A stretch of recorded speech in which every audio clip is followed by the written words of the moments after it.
how to register a change order in QuickBooks Online.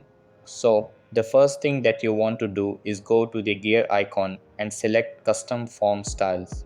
Over here, click on the drop down in the upper right corner, select New Style and choose Estimate.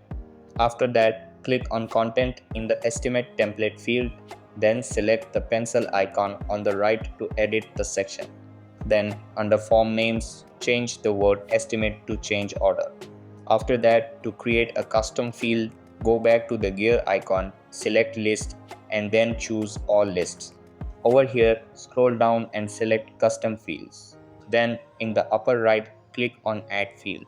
Enter change order in the box and select text and number under data type. Check the box beside estimate and then click save. Now to duplicate the original estimate, go to sales, then estimates and locate the original estimate. Click on the drop down icon and select duplicate. From manage, select design and choose the change order template you created. Then in the estimate no field, enter a different number for the change order. Over here in the custom field, enter the original estimate number. Then scroll to product and services and make the necessary changes.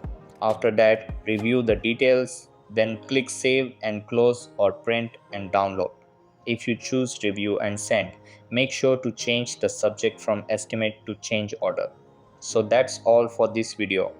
Consider subscribing if you find it helpful, and I'll catch you in the next one. Thanks.